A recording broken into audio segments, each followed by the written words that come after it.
What's up and welcome back to Bardown Talking Hockey episode number 169. It is presented by the Barroom Network. My name is Vinnie Parisi, and I am still convinced the New Jersey Devils are going to win the Stanley Cup. And this right here, this is Frankie Mueller, and he is the king of all beans.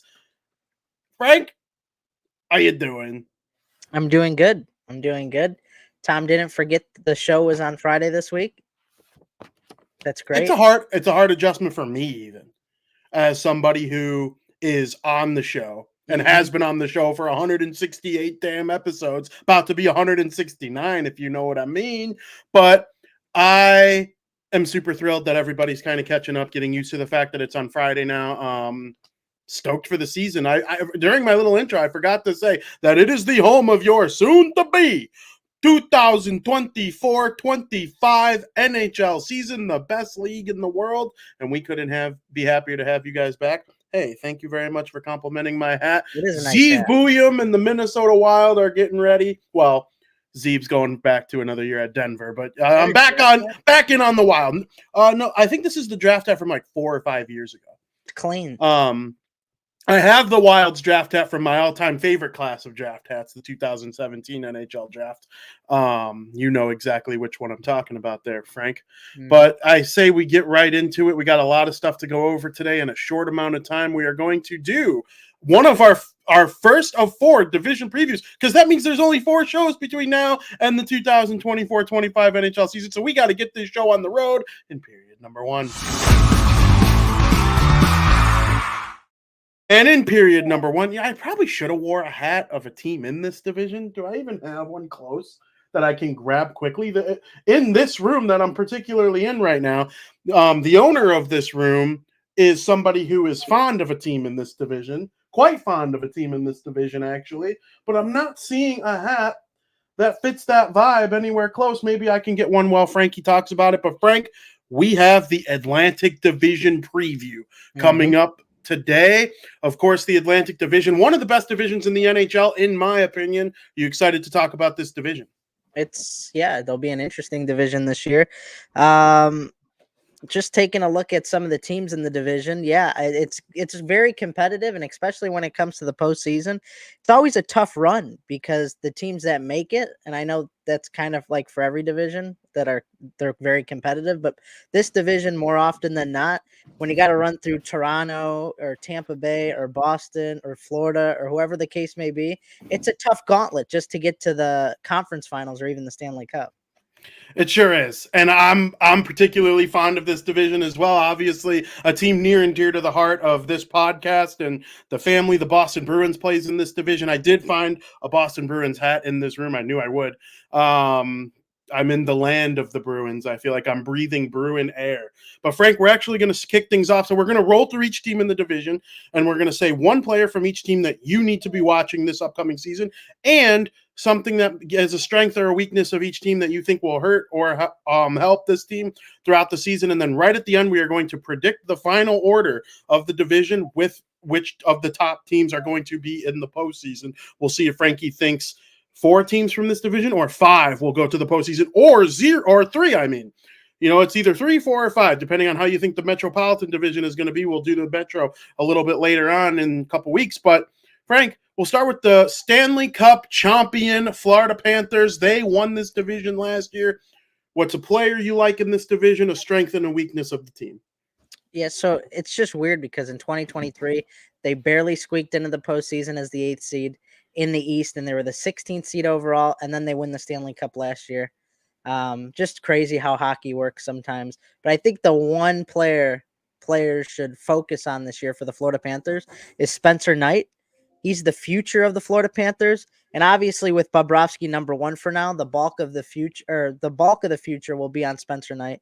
And not so much right now, but he struggled last season and he really couldn't find a groove. He even spent some time in the NHLPA player assistance program for a bit, but this year I think is a rebound chance for Spencer Knight to really show what he's made of. Sergei Bobrovsky, he should be fine as the number 1. But this is a crucial year for Spencer Knight. and to really step up to the plate. In the 3 seasons that he's played with the Florida Panthers, he's never had a save percentage below 900, which is great. Small sample size, of course, but still you like to see that from that small sample size. He's the real deal, and he could be a solid backup. And the Panthers, with that tandem, if he could really get it going, they're going to be a force once again. I think a strength of them is they got a deep roster, a strong defense, Vezina-worthy goaltending.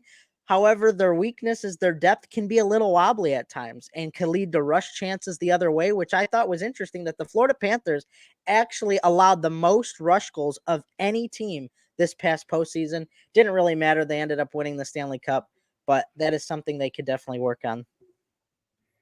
I'm with you, Frank. It's funny. We both picked a goalie. I did say Sergei Bobrovsky, kind of for similar reasons.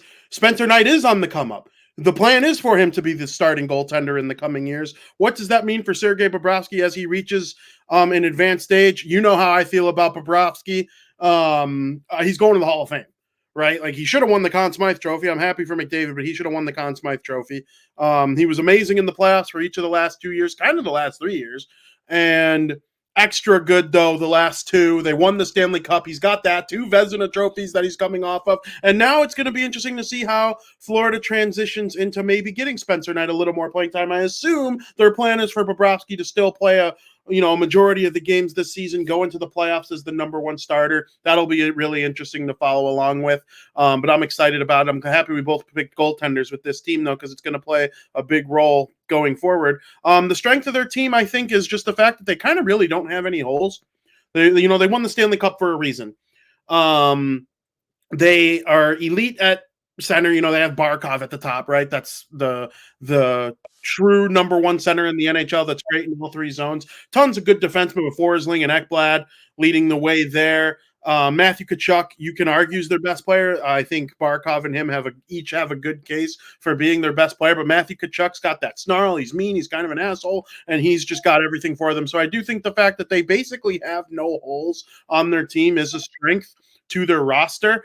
Weaknesses, they just won the Stanley Cup. They played the most amount of hockey other than the Oilers in the NHL. There's obviously going to be a Stanley Cup hangover. It wouldn't shock me if they got off to a slightly slower start than we're used to seeing from the Florida Panthers because of the fact that, they're going to raise the banner. It's going to be emotional. What's going to happen? The team's going to look a little different.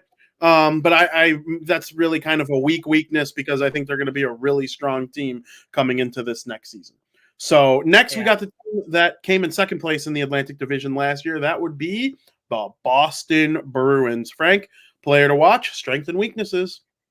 I'm going back to a goaltender here, just because this is going to be Jeremy Swayman's first year away from Allmark, and thus will not know they won't have to alternate every other game, obviously, with Jonas Korpisalo as the backup. We don't know how that's going to affect him going in, if at all, which is why he's going to be the player to watch this year. If Swayman doesn't have it, if he doesn't have it this year and he falls off, they don't have Allmark to fall back on. I don't think Jonas Korpisalo is going to take him deep in the postseason if they get that far.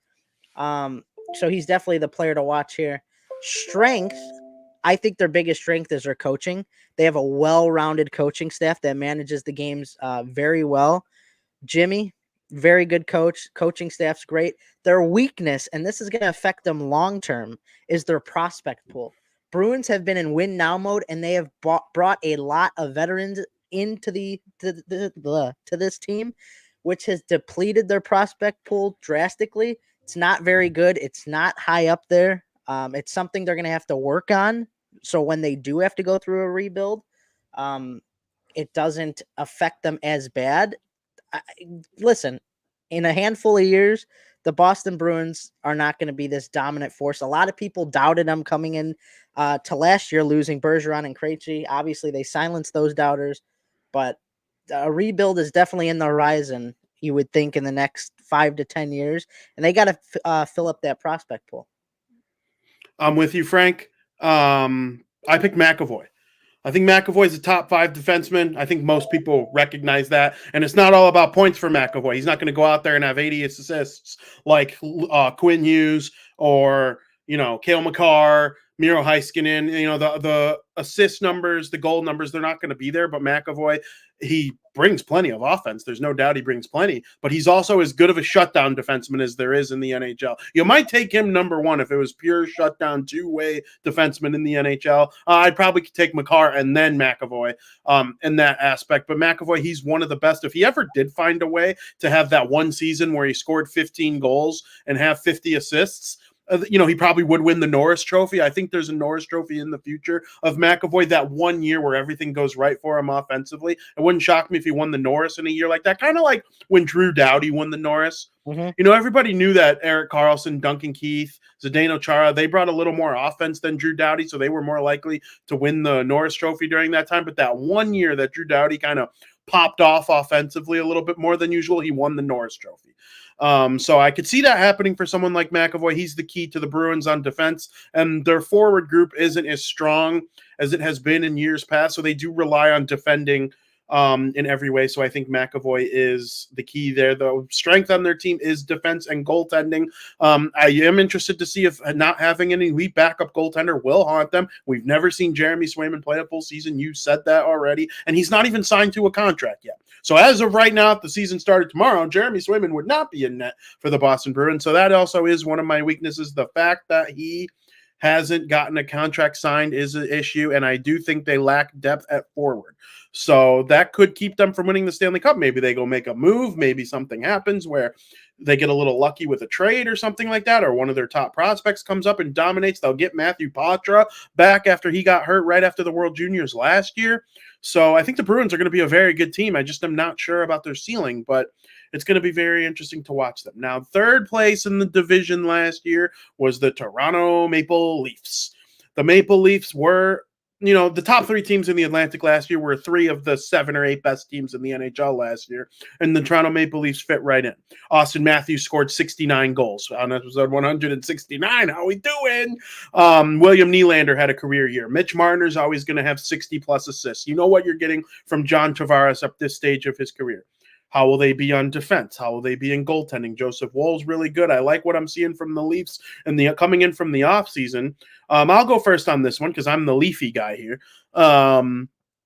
I'm really didn't go chalk on many of my picks on players to watch, but I did on this one. I'm excited to see Austin Matthews and what he's able to do in this upcoming season. I mean, the brother scored 69 goals last season. That is unheard of in today's NHL. I never thought we'd see someone score 60 ever again. Now, a couple guys have done it since McDusty got there, obviously, and Austin Matthews is right there too. It wouldn't shock me if he reached 60 again. Will he push 70 again? I don't know. He's got to stay healthy. Obviously, the wrist has to be feeling good for 82 games in order to do that. You kind of basically have to score at minimum every other game and then some. So, we'll see what Austin Matthews is able to do this season. But another reason I named him as a player to watch is the fact that he is now the captain of the noisiest team in the NHL. There's a lot of noise surrounding Toronto. They have all these people all the time. Yip. So we'll see what happens with them. A strength of their team is their offense. Obviously, with Matthews, Nylander, Marner, Tavares, they call them the core four up there in Toronto. They didn't trade one of them, so those four will be there this year. And then their weakness is their past. And I wholeheartedly believe that the weakness is their past. They're the team that makes it to the playoffs and loses in the first round to either the Bruins or the Lightning. Like, that's kind of just the way it's been for a handful of years. They did beat the Lightning couple years ago, but then they got freaking swept in the second round, or did they win and lose in 5? I think they got swept. It's just the Leafs, they can't get out of their own way. They finally win a series. They lose in such a horrible fashion. So that's how I feel about the Leafs. Do I think they're a Stanley Cup contender? Yes. Do I think they're an elite regular season team? Yes. Am I confident they will get over these humps in the playoffs? No. Frank, the Maple Leafs. It's ironic you went with the new captain, Austin Matthews, because I went with the former captain, John Tavares. He's also, he's not one of their top players anymore. This is a man who influences the team in many different ways because his scoring simply isn't what it used to be. He's roughly good for 60, 65 points, which is great because you don't need to be an 80, 90-point scorer on this team with Nylander, Marner, Matthews, whatever the case may be. You don't need that anymore. He kind of influences the team in other ways. But I think you should focus on him this year is because he's going to step down in a much more passive role, not being the captain anymore. And we're going to see how that plays out for him. All eyes obviously will be on Austin Matthews as the new captain. Like you said, I think that's what Leafs fans are looking forward to most this year. But Tavares is going to have to come in and use his veteran leadership to still find ways to make impacts on this team, because he's still going to be an important veteran, a part of this team, helping this core to win. So it'll be interesting to see how he performs in this new role. I think we talk about this so often. We joke around about it, but I think their strength is they're great in the regular season, and their weakness is that their players go silent in the postseason. And they got to get over that hump. They did against Tampa Bay. I don't think that was enough. I think they got to make like a conference finals run, sort of what we've seen out of the Edmonton Oilers. And then they got to the Stanley Cup. They couldn't win it, but they keep, pushing the barrier and trying to break through that barrier. I think we need to see that from the Toronto Maple Leafs. It's great what they do in the regular season, but come postseason, your best players can't fall silent, and they do. And I think that's a weakness they got to work on. And there were a lot of changes that happened. You accidentally muted yourself. Hello? You're good. No, it's not. I think your mic might have disconnected. Okay, there we go. So yeah, it'll be interesting to see. Like I said, there were changes the Leafs made that is probably a step they want to take to getting over that hump. Like the new captaincy, we'll see how it pans out. I do think they'll be a good team, but we'll see what happens when they come to the postseason. I'm with you. And then you got the team that came in fourth last year, the Tampa Bay Lightning. Yeah. You want me to go first on this one? Yep. Yeah. So the Lightning, they passed the torch in the Atlantic Division. It seems like it's a very tough division. They lost Steven Stamkos to the Nashville Predators. The player to watch, I think, is Jake Gensel. Comes into Tampa Bay after the Lightning lose their Hall of Fame center. Jake Gensel is going to have to try and fill that 80-point void they're going to be missing with Stamkos.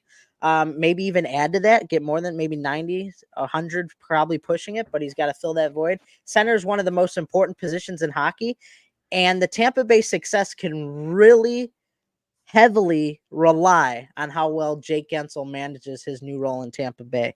I think their strength is they're very experienced with a ton of talented players on top. They had a Hall of Famer at every position. I don't know if they do now with Stamkos gone, but they're getting their weaknesses. They're getting older and not a lot of young guys they could bring in. They're still trying to win with this core, which is fine, but you could tell they're slowing down and kind of had that passing of the torch. I'm with you. Who did you say is your player? Jake Gensel. Okay, I had a feeling we were going to agree on this one. Not that we disagree on the others, but I had a feeling this would be the one we both said. I said Jake Gensel as well. How he comes in and plays with Kucherov is going to be pivotal to their success this season. If he comes in and it's a bust of a contract, I just don't see a path forward for the Lightning. Do I think they could take one more run at the Cup? Yeah. Would everything need to go right? Absolutely. Victor Hedman would need to look like Victor Hedman. Daddy Vasilevsky would need to live up to that nickname, have shutouts in Game 7s over and over and over again as he has in the past. And Kucherov, I don't see him slowing down. I think he'll be a top 5 scorer if he plays healthy once again. So I'm not really too worried about him right now. But if Jake Gensel goes in and is probably, if he's even better than what Stamkos has been in the last 2 or 3 years, which is possible. Stamkos' better career. Stamkos going to the Hall of Fame. But, in the last couple years, Stamkos, he's been a 40-goal scorer instead of a 50-goal man, right? It's just come down a little bit. Gensel, I think, with Kucherov, still has that potential to maybe be a 50-goal scorer. Like we saw Braden Point reach 50 thanks to the help of the power play. So we'll see what happens with Gensel. I think he's a key cog to this Tampa Bay team going forward. That's their strength, obviously, is their ability to score and have high-end players lead the way. A weakness is that age is catching up to them slightly. Depth is catching up to them slightly. They've traded away a lot of draft picks, gotten rid of a lot of prospects, a lot of guys. I don't want to say aged out, because a lot of guys just went on because of contract situations. Andre Palat became too expensive for them. Tyler Johnson became too expensive for them. Brandon Hagel's still there. But even Blake Coleman, guys like that, they've lost players due to the fact that the salary cap exists. So we'll see how they kind of not fix that. We'll see how they combat that this upcoming season. So then we go into the team that came in 5th place last season, the Detroit Red Wings. Frank? Yeah, this is another team that's just trying to get over the hump, get the playoffs back to the Motor City. Very fun young team to watch. I think the player to look out for this season is Alex DeBrincat. He needs to be better this year. He needs to make that jump. The past 2 seasons, he's a 27 goal scorer, mid 60 points. There's talent on this team though to make DeBrincat a 40 goal scorer again. He's done it twice in his career, and I think it could happen this year potentially again as the third time in his career. I think DeBrincat's going to have a really good season. I think he could get over that 30 goal hump and maybe even an 80-point season, something he's never done before in his career. He's never had 80 points. I do think that's possible. And the reason being for that is, and this is their strength, is they have tons of young talent on this team, which is what you want when you're rebuilding your next core. The thing I think that hurts them the most, and you could argue that this isn't really a weakness, but they lacked a true impact forward, one that stands out above the rest. They have like 6 guys who could be the best player each year on their team, which like I said, you could argue that's a good thing because you're so evenly talented that anybody can contribute. But I do think it kind of hurts them in the long run is they don't have that it factor. Kind of like when we talk about the Carolina Hurricanes, and they don't have that like $11 million player that just really takes over and can get 100 and whatever points. And they lack that. Don't know if that'll hurt them in the long run, but I think they could definitely use something like that with all these young guys on their team. I believe the guy I'm naming right now, my player to watch, can be that kind of impact above and beyond better than everybody player, and that's Lucas Raymond. Lucas Raymond is a dog, and he had 90 points 2 seasons ago. And I think the sky's the limit for him. He needs to stay healthy. He needs to be given consistent line mates, and he needs to be on a team that gives him the support and ice time that he needs in order to become that 100-point man. I believe there's multiple 100-point seasons in the cards for Raymond in the coming years, and that is an above average, high end player that Detroit needs. One of the strengths to the team is I do think having Patrick Kane on the team is like a good thing because he can just bring it every night, even if he's not scoring or whatever. He's Patrick Kane. They have a living legend on their team. Not every team in the NHL can say that. I mean, think of the best teams in the league. There's no living legend on Florida. Like there's a bunch of Hall of Famers. There's a difference between Hall of Famers and living legend. Sidney Crosby's a living legend. Evgeny Malkin, Alexander Ovechkin. Patrick Kane is in that conversation. 3 Stanley Cups, a Hart Trophy, all this stuff. And you have that on your team to, kind of lead your team. I believe that the Red Wings have something like that. A weakness is consistency. You remember back in the day when the Red Wings were a guaranteed playoff lock every single year. You knew what you were going to get from Henrik Zetterberg, Pavel Datsyuk, Johan Franzen, Steve Yzerman, Nicholas Lidstrom. You know what those guys were going to bring every night, no matter what. Even when the younger guys like Tomas Tatar and Gustav Nyquist started to come in and help keep that playoff stuff alive, you knew you were getting 25, 30 goals from those guys even back in the day. Now it's Raymond will have 90 and then 70 and then 100 and then 50. It's like I need consistency from some of these Detroit Red Wings players. What is Dylan Larkin? Are you elite? Are you a tick below elite? We'll find out this season. That's a big year for Dylan Larkin. Mm-hmm. So consistency is a weakness for them. I believe it is a weakness that can be turned into a strength more than some of these other teams' weaknesses that they have. The next team is the Buffalo Sabres. Frank, what do you got? The Buffalo Sabres, they currently hold the longest playoff drought, 13 seasons. Will this be the year they turn everything around? I don't know. But I'm going to also focus on another goaltender here with Ukko-Pekka Luukkonen.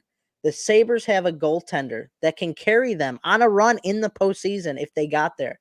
This is a goalie that you can make a run with once he learns how to play postseason hockey, but they haven't gotten that far yet. So he simply doesn't know what it tastes like to get postseason play when, goals are at a premium and the intensity is so much higher.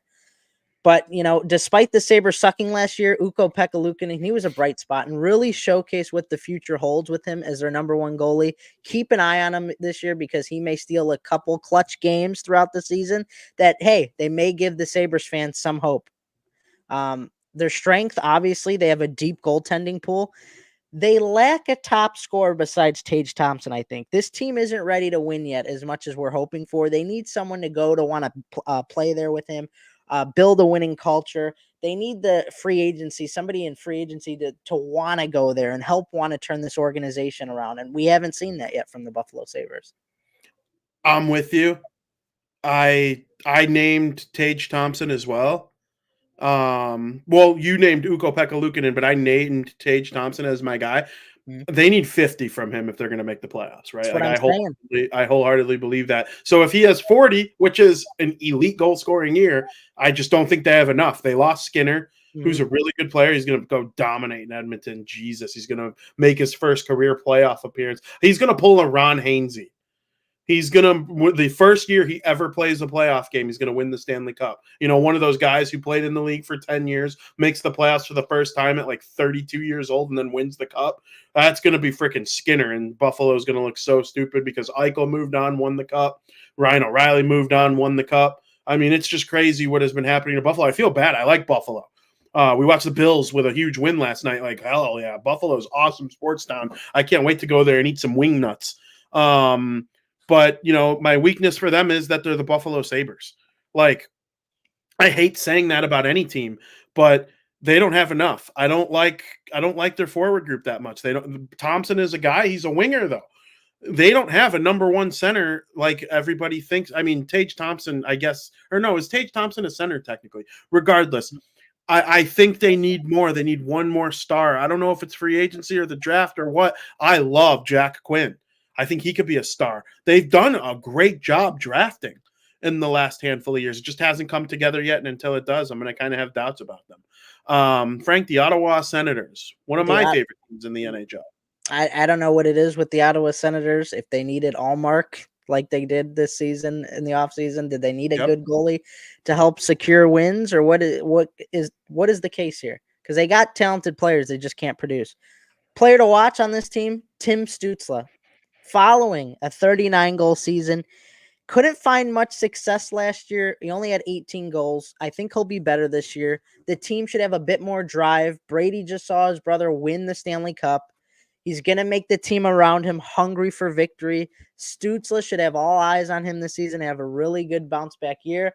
I think their strength is they got great defensive depth to go along with their young core, like Carter Yakimchuk, Tyler Klevin, Gabriel Eliasson.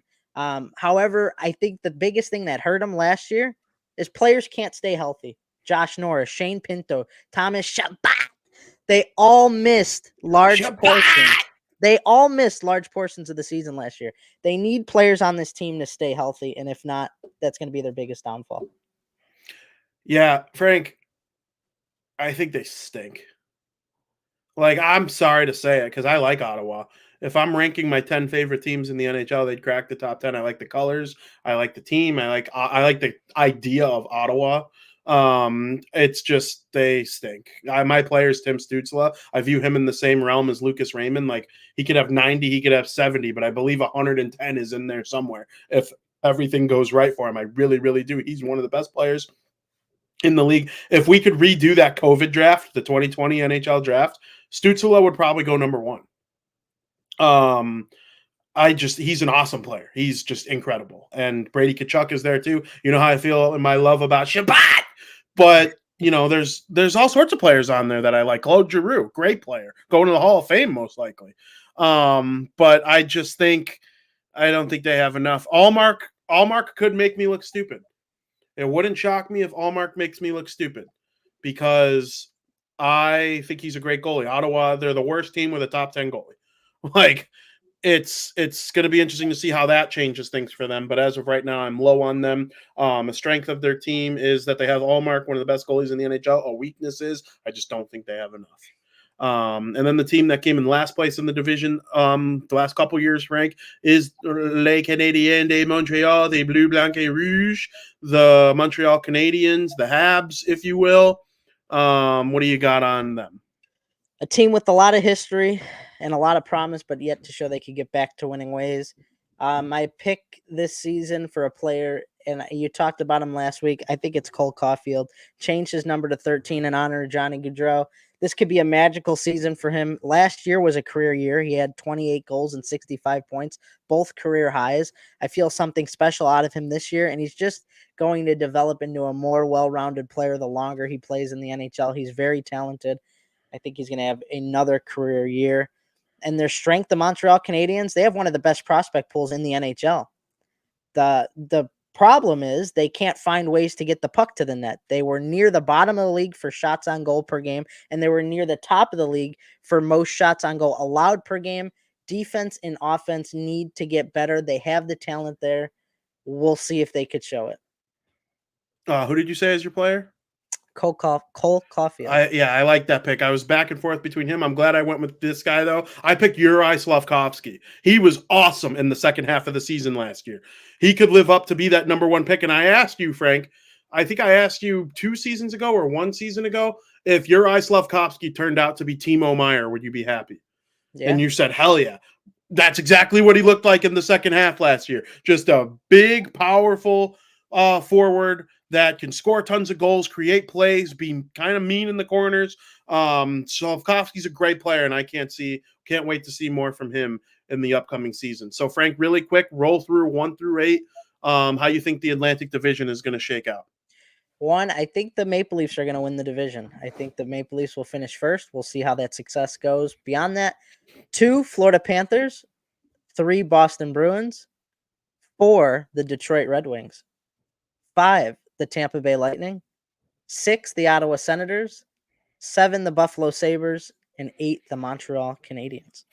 Spicy as hell, Frank. Spicy as hell. I'm going to get a little spicier. Not at the top, though.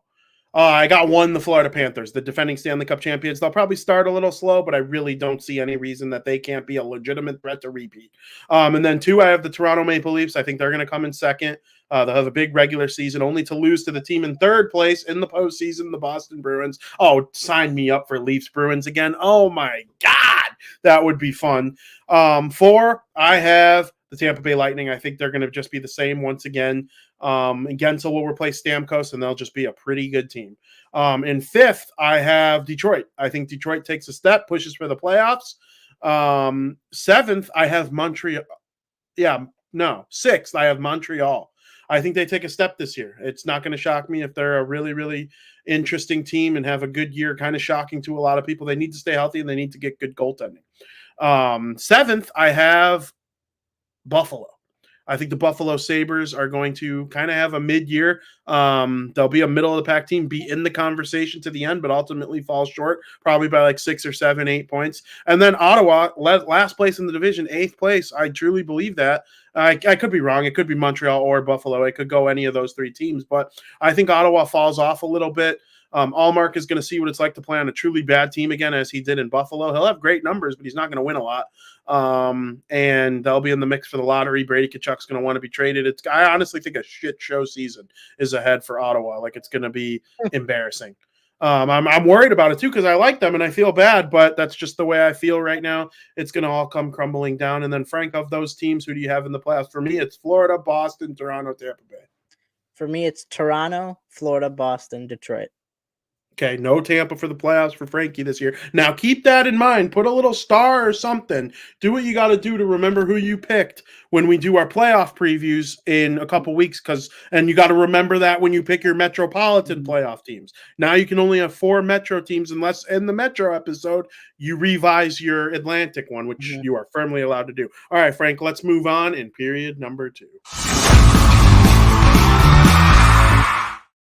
We're going to switch gears a little bit, Frank. We're going to talk about the National Football League. We're going to go over our top 10 teams in the NFL, much like we did every 2 weeks last year. We're going to do it again this year. Frank, we'll start with you at number 10. You'll give your 10th, and then we'll do 2 from that point on. All right. Our lists are going to be surprising. I say that every time, but I firmly believe it. If our lists are very similar, I'm just never going to say it again. But I think it's going to be quite different. We'll see. Number 10. I got the Tampa Bay Buccaneers. Baker Mayfield looked great against the Commanders. Most teams do, but throwing for 4 touchdown passes was really a statement that they want the division, and no one is really talking about them for that division. They play the Lions this week on the road, so that'll be a true test if they could still look decent while playing them, because I don't think they'll win, but maybe they'll look good at least at certain points in the game. But we got to wait and see how they perform this week. Bucks at 10. I took my rankings straight from my power rankings that I posted on USA Today because I believe in them. I'm sticking with them going into week 2. The only thing I changed is I had the Miami Dolphins at number 10 on my USA Today one, but that was before yesterday's debacle and losing Tua Tagovailoa for probably at least a week.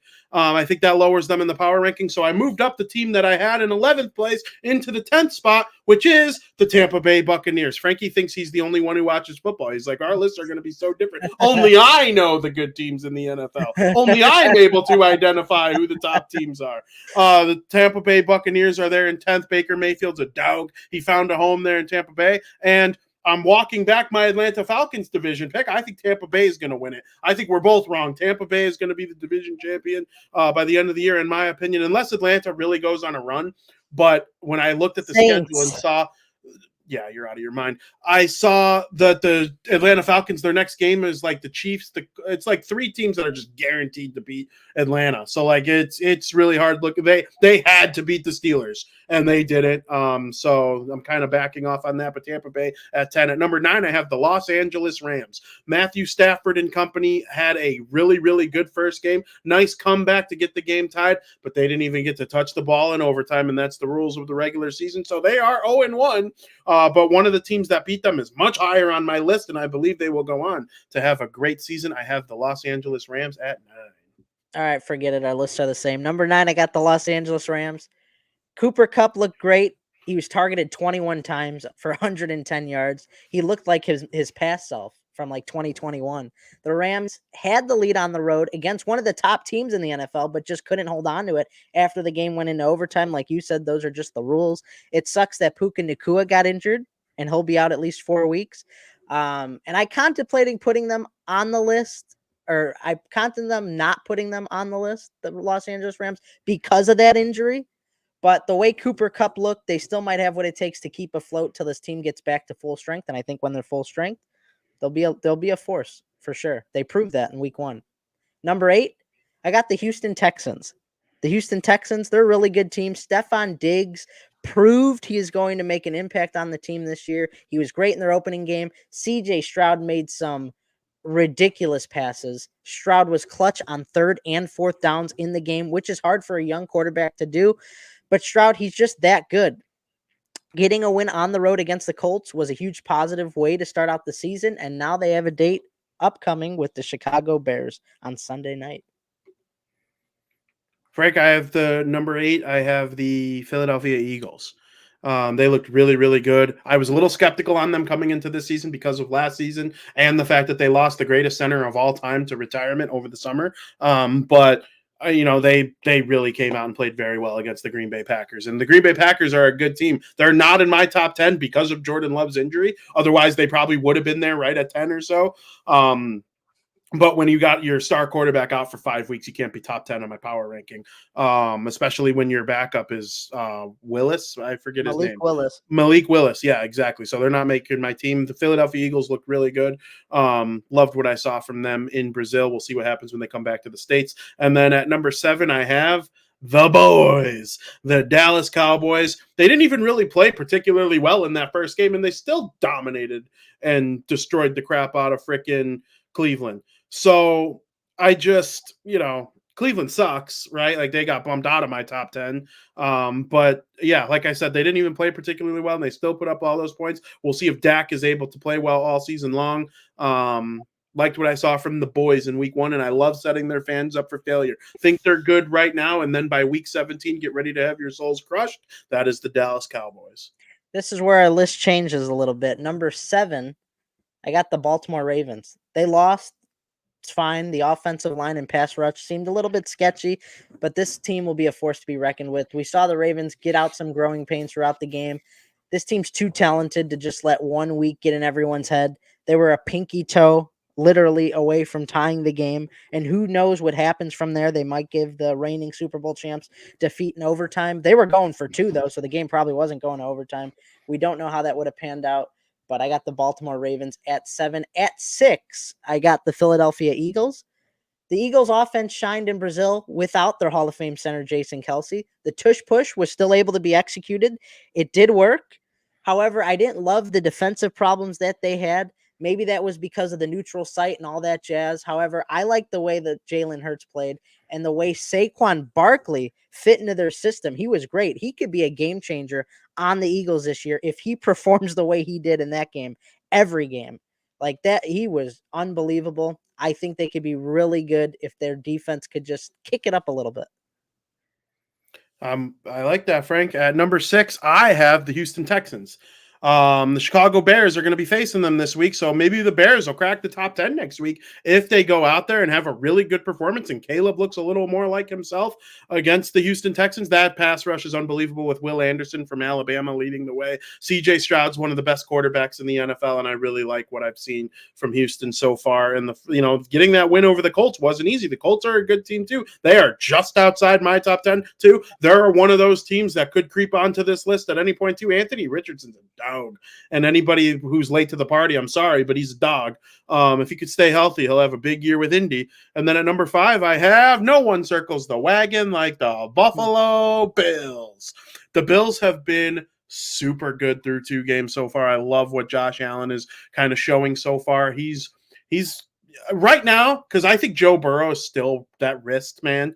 I can't call him even a top 5 quarterback right now. I think when fully healthy, he has a chance to be number 2. But right now, the second best quarterback in the NFL is Joshua Allen of the Buffalo Bills, and they're high on my power rankings for a reason. I like the way Von Miller looked last night too. What a beast he is. Their offense just seems to be humming. The defense doesn't give up anything to a team like Miami with a bunch of playmakers too. That's a good squad. I'm excited what I saw from them. So Frank, that's my through 5, the Buffalo Bills. Number 5 for me, the Detroit Lions. Even when the Lions found themselves down in the late stages of the fourth quarter, they willed their way to an OT victory. The Lions' run game is very dangerous, and that is thanks to arguably the best offensive line in the NFL. They ran the ball 7 of 8 plays in overtime to give themselves the win. That right there just tells you how great their offensive line is, that they were able to move down the field that quick in just 8 plays, and 7 of them being running plays. They're very, very good. Very, very good. And it sucks for the Bears, obviously, because of how good they are. But that's going to be, with Jordan Love out, that's going to be their biggest hurdle, I think, right now, is the Detroit Lions. But they come in at number 5. At number 4, I don't like having them this high, but I got the Dallas Cowboys. I never like to overreact when it comes to the Cowboys, but they really impressed me by blowing out the Browns and that defense. The Browns had one of the best defenses in the league last year, and the Cowboys dismantled them on the road, which is something the Cowboys were not very good at doing last year on the road. I still don't trust them by any stretch, but I'm going to respect what they did for now, and I'm going to put them at number 4. At number 4, I have the Baltimore Ravens. They barely lost by a toe to the Kansas City Chiefs. Lamar this, Lamar that. The fact of the matter is Lamar Jackson is one of the best quarterbacks in the NFL. He is a 2-time MVP. He's going to go to the Hall of Fame. I don't love that he led with a shoulder on a play. He's asking to be out for the season when he does shit like that.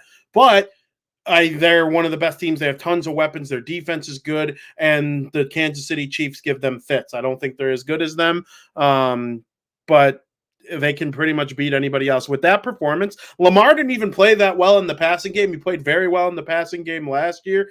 If he plays the way he did against the Chiefs every other game the rest of the season, they can win basically every game. So I have the Baltimore Ravens at number 4, and at 3, I have Detroit. Detroit's one of the best teams in the league. It goes to show how good the Rams actually are, the fact that they made it a game, and the fact that it is Stafford versus Goff. They were traded for each other, and all that. It was in Detroit. That made it probably a closer game. Detroit's probably a tick better. Not probably. I think they are a tick better than the Rams, but that offense, man, they got all the weapons led by Amon-Ra St. Brown, and he didn't even really impact the game all that much. But you know what I like about Detroit? They play Campbell football, and that guy's just a beast as a head coach, man. He's like, what we're going to do in overtime? We're going to run until you stop us. David Montgomery, you take the rock and you run it, brother. You're not the best running back in the NFL. You don't have breakaway speed the way some of these other guys, maybe have, but you are David Montgomery. You're a beast. You're going to get the ball up their throats. And I liked what I saw from Detroit in that game. They are one of the powers in the NFL now, and I am not scared to say it. Number 3, got the Buffalo Bills. They're the only team in the NFL who's 2-0 so far. They looked great last night against the Dolphins. This may be the year the Bills can finally do great things. They got no Stephon Diggs, which I think has really allowed Josh Allen to spread the ball around a little bit more. And most importantly, this is the key right here, is Josh Allen has not thrown an interception through the first 2 games of the season. He always leads the league in interceptions. This is a rejuvenated Bills team. They look great. Everybody questioned them coming in because their offense, they lost their top receiver and they lost so many players, like so many offensive weapons for him, but he looks good. He's spreading the ball out and he's not turning the ball over. Very, very high on the Bills. I think they're going to do great things. Number 2, I got the San Francisco 49ers. 49ers and Jets started out good, but then the 49ers proved why they have been one of the most consistent teams of the past handful of years. The game got boring. They dominated the Jets. They did it without the running back, Christian McCaffrey. The guy that filled in for Christian McCaffrey, he looked great. Mason looked just as good as McCaffrey. I mean, he was running the ball all over the Jets. And I like to think the Jets got a pretty good defense. But, yeah, the 49ers, they're just so consistent every year. They come in at 2. I also have the San Francisco 49ers at number 2, so that'll pretty much solidify us having all 10 teams the same with like a couple out of order. So, Frankie, you are not the only one that identifies the 10 best teams in the NFL. Breaking news. I have the San Francisco 49ers. I mean, Brock Purdy doesn't turn the football over. He doesn't make these plays where I'm like, oh my God, Brock Purdy, I got to get to a 49ers game so I can see Brock Purdy in person. No, he just plays the game with good tempo. He hands the ball off to McCaffrey. He makes his throws to Deebo Samuel and to Brandon Ayuk. Ayuk, brother. It's a bad look when you hold out during camp for money and then you drop a sure touchdown pass, though. You got to get that figured out, dude. Training camp and preseason matter, bro. You need to be better, Mr. Ayuk, because that could be the difference when you're playing in the Super Bowl. You're not going to be playing the New York Jets in the NFC Championship game or the Super Bowl or anywhere else that San Francisco has aspirations to get. So hopefully he could get that figured out on the fly. But then at number 1, and the home of the Chiefs, the Kansas City Chiefs, man. I tried to tell you last year. I tried to tell you the year before. Tom Brady has given me so much knowledge as a football fan, as the only person who believed in him every single year, no matter what, and knew he would at least be in the AFC Championship game at minimum. He'd most likely win that. He'd get to the Super Bowl and most likely win that. You never bet against that team that currently exists, and I have that knowledge. All you people, none of you ever buy it when we get to January. But we'll see who is actually back on the wagon when we get back to this playoffs. You will never look dumb when you put your faith in Patrick Mahomes and the Kansas City Chiefs. That's where your money should be. That's where your mind should be. The Chiefs are the best team in the NFL, and it is all because of number 15. Is Chris Jones their second best player? Is he absolute dog? Is Travis Kelce one of the best tight ends who ever lived? Yes. Is Andy Reid one of the best coaches who ever lived? Yes, but Andy Reid was so close to retiring. He was going to be the best coach who ever lived that never won the Super Bowl. And then here comes Patrick Mahomes. Now he looks like he might coach for another 10 years. This team is unbelievable. They don't beat anybody down. I think Patrick Mahomes in his career against the spread he's like 20 games under 500 against the spread in his career because they don't go out and make mistakes. And sometimes these teams that win games big and they're exciting and fun and yay, they make a lot of mistakes too. And I think the Bills worry me a little bit in that aspect because through 2 games, they've kind of played like the Chiefs, where it's not all about wowing you and Josh Allen making 60-yard touchdown passes. They kind of dink and dunk on you for all this time. And then boom, they're Super Bowl champions. I think the Chiefs are the best team in the NFL, looking for 3 in a row. Chiefs, for me too, number 1. Defense looked great against that high-powered Ravens offense. A few years ago, this Chiefs defense really scared me. I had a lot of red flags, but they really picked it up in the past couple seasons. And they didn't fall flat on their face week 1, which the Chiefs normally come out of the gate very slow. I remember a few years ago, when Joey's like, oh, the Chiefs suck because they were losing, or Patrick Mahomes stinks, or I forgot what he said, but I know you remember that. But they didn't come out of the gate slow this time around, and that says a lot, especially home against the Ravens. They lost last year, week 1, the Chiefs against the Lions. So this is a change of pace, and maybe that's even scarier to think that they didn't start out slow this year. So what does the future hold for them this season? Perfect season? Probably not. I never like to bet a perfect season or say a team's going to get a perfect season because there's injuries and too many stuff could happen. They're not God. They're not but the fact No, that and they they're not going to start, win the Super Bowl every year either. but the fact that they started out this good is a change of pace because when they started out slow, they've won the Super Bowl. They're starting out strong. We'll see how that plays into things going forward. 100%. I mean, could they win the Super Bowl? Yeah. They're going to be a team that could win the Super Bowl every year for the next 10. And they'll probably get 4 or 5. Like, I honestly think that. I really do. I think he challenges Tom. I really, really do. It'll be close. Will. And, he's so spectacular. Yeah. So I'm excited about that. Frank, let's get right into, really quick, a couple games you're most excited for this week. Just a couple. Bears, Texans, I think is going to be fun. Hence why it's Sunday night football. I'm looking forward to that. I think Caleb Williams will have a little bit better of a game than he did last week. And also Bengals, Chiefs. And I know Joe Burrow hasn't looked great. He still might be a little injured, but I think he could play the Chiefs well. I don't want to just take 1 week of what we saw from him and just, put the kibosh on him. The spread it's a very high spread for the Chiefs in favor of the Chiefs. I do think the Bengals can keep it close, and I'm excited for it. I'm excited to watch it. It should be a fun game. Me too, Frank. For me, it's the Bears and the Texans. Super stoked for Sunday Night Football, and then I'm taking it over to college. Alabama is in Madison, Wisconsin to take on the Badgers. It's the closest Alabama's been to me in a long time. I kind of wish I knew that multiple weeks ago. I probably would have tried to figure out something. Obviously, I'll just be watching it from here, but super stoked to see. Shout out the NIU Huskies, brother. Hell yeah. They're ranked. Got a huge win over the Notre Dame Fighting Irish. They are now number 25. They have a chance to make the college football playoff if they go undefeated. They could be that group of 5 team that goes all the way to the playoff. That was their hardest game by far. That's the only ranked team they play.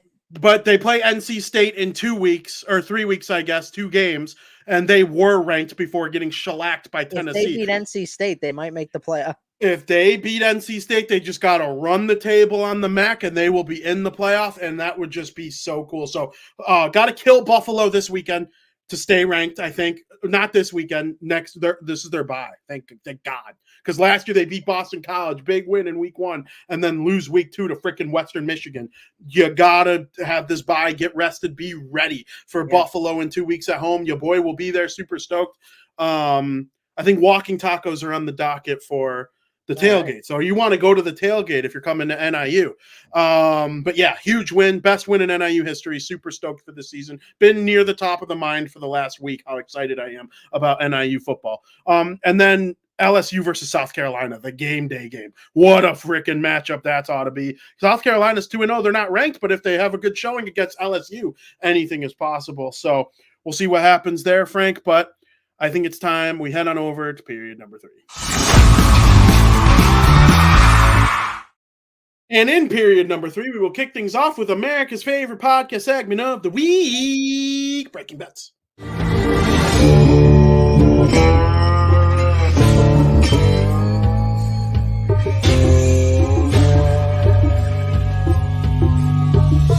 Where's my money, bitch? Frank, where's my money, bitch? Alrighty, VP. Got a few here. Gonna do this quickly here. We got the Browns at the Jaguars. I like the first quarter under 7.5 at -130. Bet to win 3 units. Jaguars struggled to score against the Dolphins defense, and even though the Browns defense wasn't great against the Cowboys have more weapons that can hurt them. It's not too often you see a 7.5 over and under for the first quarter with a low total game. It's time like these where you got to take what you're given. Browns, Jaguars, first quarter, under 7.5 on Sunday. -130, bet to win 3 units. Game number 2, the Chicago Bears and the Houston Texans. I like the Bears plus 7.5 at -135, bet to win 2 units. I know the Bears didn't look great last week, but this line just seems a bit too high. Certain teams play better against other teams, and I think that'll be the case for Caleb Williams after getting his feet wet in his first ever NFL game. Everyone thinks that because the defense overperformed and the Bears for the Bears and the offense sucked, that the Bears can't come out firing in this game. I think they very well can cover a touchdown, and I think the defense is going to play a healthy role in that. And finally, one baseball pick for tonight. Got the Chicago Cubs and the Colorado Rockies. I like the Cubs money line at minus 142. Bet to win 3 units on that one. They're currently in a tight race for the wild card in the National League. They just took 2 out of 3 from the Dodgers on the road. And while that may be seen as a letdown spot for the Cubs now coming to play the Rockies, they can't afford to let that happen. It's do or die, and they're playing some of the best baseball of the season. And their bullpen has settled down quite a bit from the beginning of the year. So we shall see. But those are my 3 picks for you. Cubs play a lot of trash teams coming up. So they do. They're 5 out. They're 5 out, but I mean, anything's possible. It's a lot. It's a lot. The odds are stacked against them. But they play some crop teams coming up. So we'll see if they're able to figure it out. You'll never know. Which they're not going to make. If they don't make the playoffs, they'll still finish with the same record I said they were going to. I just thought they would be good enough to make the playoffs. So I was wrong about them making the playoffs. I'm going to be right about the record I predicted, which was about the mid-80s.